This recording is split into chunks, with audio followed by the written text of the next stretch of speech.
What's going on, y'all? What is going on?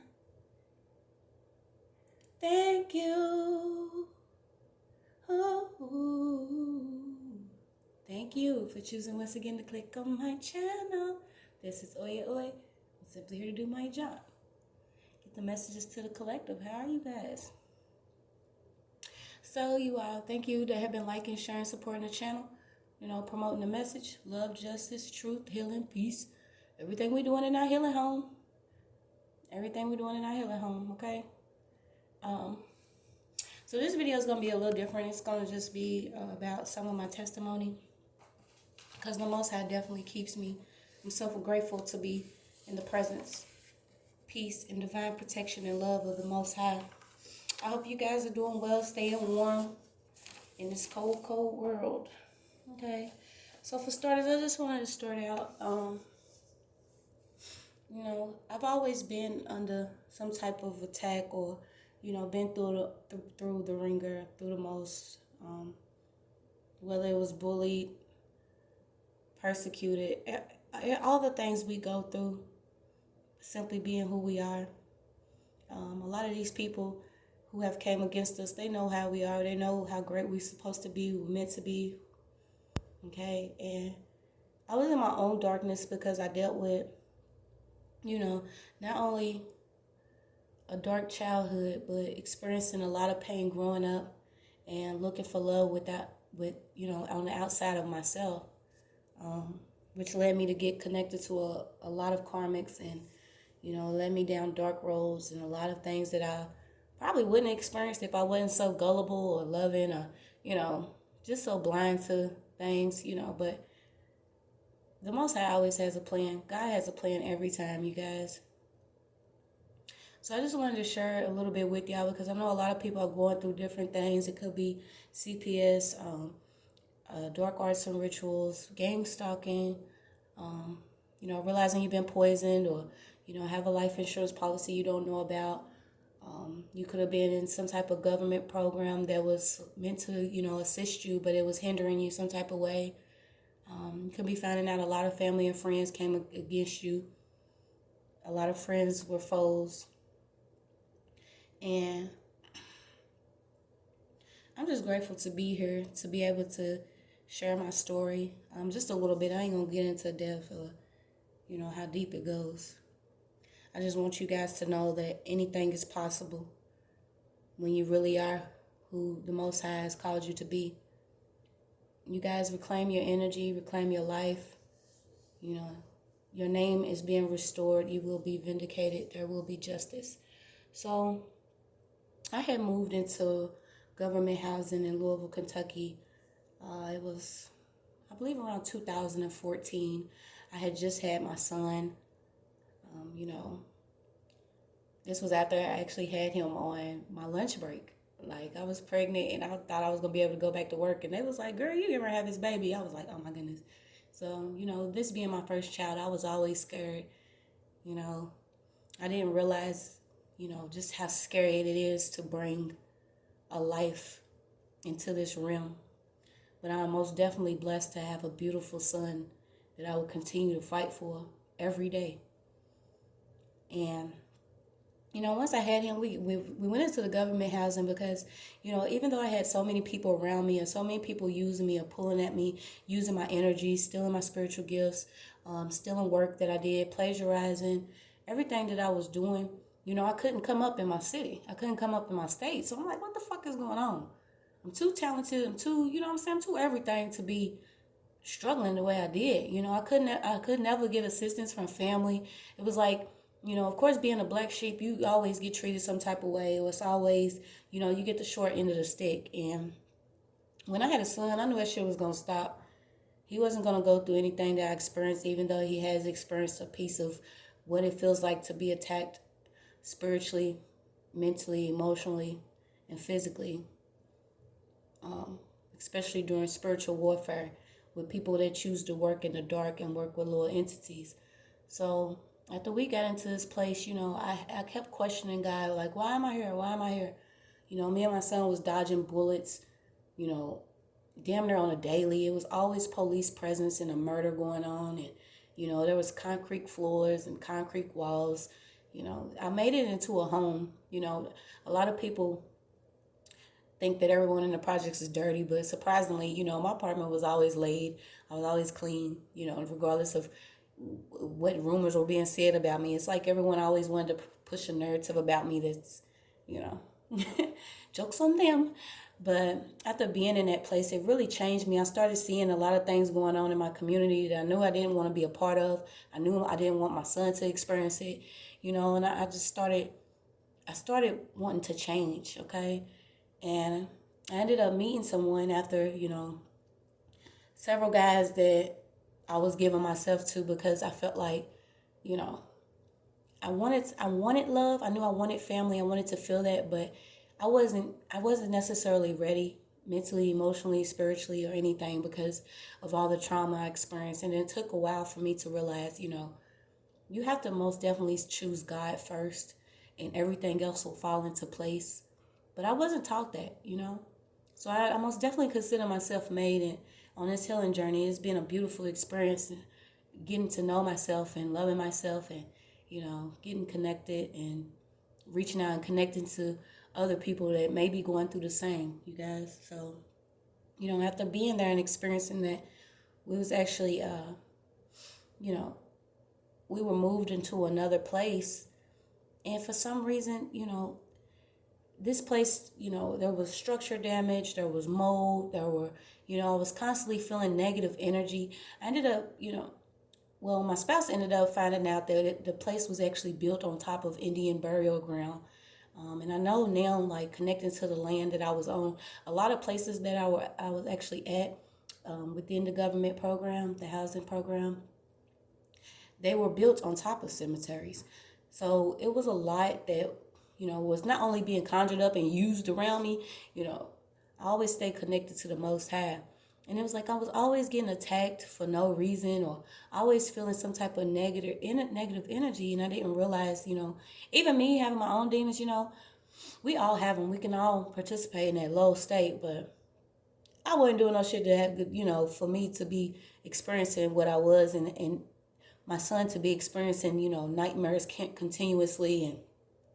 And I just realized, you know, we were attacked. So most definitely I knew that it had to be like a part of the person that had came into my life, you know, because you know, I consider him my twin, but it's like, you know, I knew that there was something else going on in the background. So, you know, once you start to change your life, especially if it's two people, it becomes a power force. And, you know, we started getting attacked a lot. My husband now, he was thrown in jail several times. You know, he was actually ran off the road and a car was totaled. Like so many things that were happening, I knew that we were being attacked. I knew we were. We were both going to school, both working, we had a beautiful home, you know, we was moving forward together. And it's like it was all these people that was in the background working. So I just wanted to show you guys to give you a little, you know, background of how serious things are when people play with dark arts or false accusations and get you thrown in jail, or if they secretly spy and watch, hack your phone, computer, if you're dealing with identity theft or astral rape and poisoning, you know, the list goes on and on about what they do to come against someone spiritually, you know, and if they can't do it spiritually with all their dark magic, of course they'll come physically with these false documents. And of course, so my case was rushed on October 17th, 2020. I had actually filed an order of protection here. Okay, this order of protection was including some of the people that I felt were involved with hacking and secretly recording, also watching and doing certain things that I felt that I didn't want to, you know, get involved in. And the whole week leading up to it, because I was like in meditation and praying for like weeks, because I was being attacked so much. I knew that I had to make changes, whether it was habits, places that I went to, people that I was around, even the area that I was living in. It was beautiful, but it just wasn't, you know, something wasn't right. So you know, after experiencing so much, with people entering in and out of my home at the first place, different maintenance men, actually having a whole tree, which was to me, that was an act of God. A whole tree fell on my back deck. I had black mold growing in my kitchen and in my son's room. We actually had to move his room downstairs. It was just so many things going on within this apartment, and I'm like, I had just moved there with everything, and I actually had to like throw everything away from this place because, you know, not only just the mold, but when you want a new beginning and move forward, you don't want the old stuff. Okay. So after we moved from that apartment, I was actually placed at another apartment that was in the 40214 area. And this place was like, I already knew it was like almost like set up around me. It was never any noise in any place any apartment around me. There was never any, activity or laughing or music. Or it was like someone was always secretly watching or secretly listening. And I always felt watched when I was coming out. Like when I would come outside, my neighbors would come outside. When I go to the mailbox, somebody else comes to the mailbox. When I'm pulling in, somebody else is pulling in. So these are certain things that you have to watch. This is what gang stalking is a part of. I'm also going to do a separate video where I could give you, the perks of what some of these people get just for watching you all day. But, I started calling it out. I had started a YouTube. It was actually called Water Divine, the Tatted Oracle. And I was on there, started using my gifts and calling things out. And you cannot be a prophet in your own town. These people are not they're gonna try any way they can to prevent you from being who you're supposed to be, who the Most High God has called you, especially if they participated in stealing from you, okay? But I had put this EPO out when I had moved there, October 17th, okay? Now, this was electronically signed by Judge E. Williams, okay? As soon as I found this EPO, I started getting harassed. Every day someone was at my door beating on it. I had police at my house every day. I had called them a few times myself to report that these people were at my place, and it's like I couldn't get any assistance. No one was helping. And I'm like, what are y'all all in on this shit? So, I had to go to my rent office, the lady that was actually over the new place that I had lived in, and I had spoke with her and let her know, some of the things that were going on. I felt uncomfortable. I felt like I was being watched. I was unsafe, And of course, they always want you, well, make a police report so we can get you an emergency move. And I'm like, how do you make a police report with all this without sounding, like you completely out of your mind? These people already know.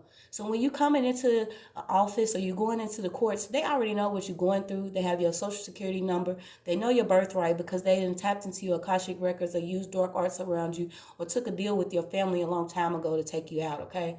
I was supposed to be sacrificed last year. I knew that, I knew that it was supposed to be my time because everybody around me that was like near and dear to me was just being taken away. And I still haven't had a chance to grieve really because of dealing with spiritual warfare and what it brings out of you.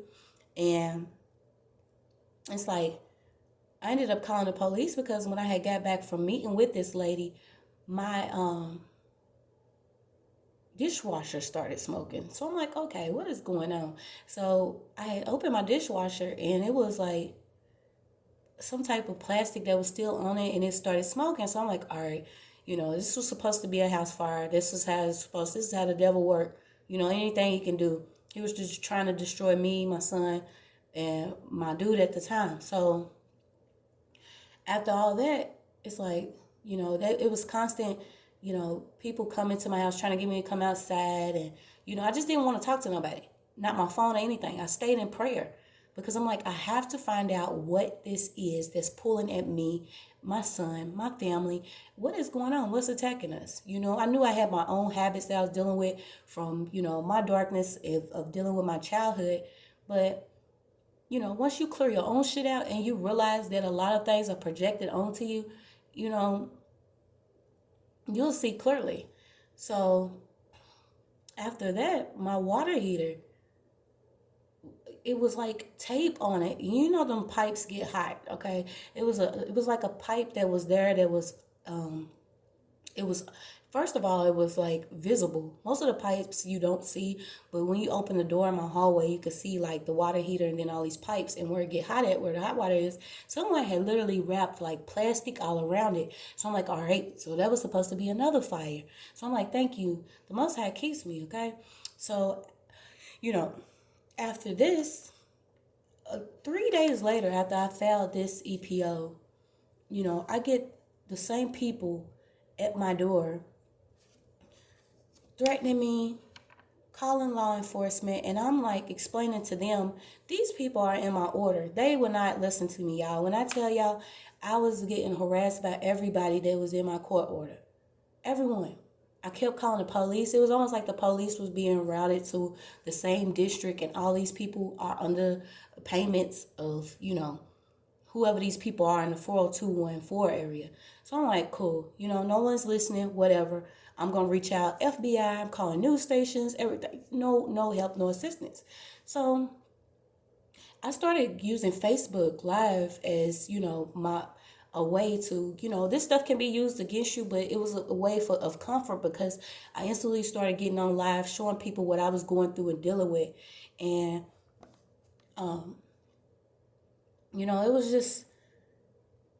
it was so much on my son that it was driving me sick, because to see him having so much weight on him, like a mother knows what it feels like to go through something, but to see our children go through something that could have been prevented, or it's only happening because people are bitter, broken, and want to, create some type of chaos to either commit theft or cover up what they've really been doing, or take you out for your spiritual gifts or your music or your talents or anything that God gave to you. That this is really serious. It does something to you to see it. Okay, so I knew that I couldn't feel victimized, or like I couldn't crawl in and be isolated. This is what they wanted. I instantly turned to the Most High. I went within. I did. Whatever needed to come out of me, it was going to come out for the greater good. So, after all that happened, I started streaming stuff online and on live, showing people, the threats, the banging on my windows, throwing stuff at my window, everything that I was going through. So not only did they not do anything, there were so many police that came there that wanted to, like rush us or come in. Like we were really the ones creating some type of conflict, when really it was the people that had went and filed an order right after mine. So 3 days after I filed an order, these people went and filed an order against me using my child's father. So, my child's father, he's never been there really. He probably has bought like 2 pair of shoes, period. Maybe 3 big wheels, maybe 4 outfits, okay? I won't go into, his darkness. I just know that I don't want my son in that atmosphere. I didn't want him to grow up that way, okay? I didn't want him to grow up around abuse or addictions or incest or molestation or anything that, what I'm saying? People get into some sick, dark stuff. But it's like, I couldn't get any help. So I started streaming on Facebook. And, law enforcement knew. Some of them knew that I wasn't going to go easily, because when I started calling out truth about what was going on, a lot of them left, okay? Police are not going to leave you if you have done something. So I dealt with SWAT, and they had actually called a lot of police presence to my home. They was called, false accusations, false witness statements, and all this happened after my EPO. So I'm like, okay, cool, this is the bullshit. So I was calling on the Most High, okay? And, that night, it was like, what was it, the 21st? We had actually, went to bed. It was like 12 midnight. 12 midnight.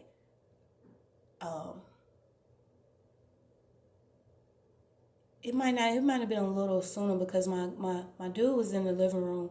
My son was in bed asleep. And all of a sudden, we just heard this boom, right? So I heard him hollering like, "What the fuck? Y'all not gonna right come in here, okay?" So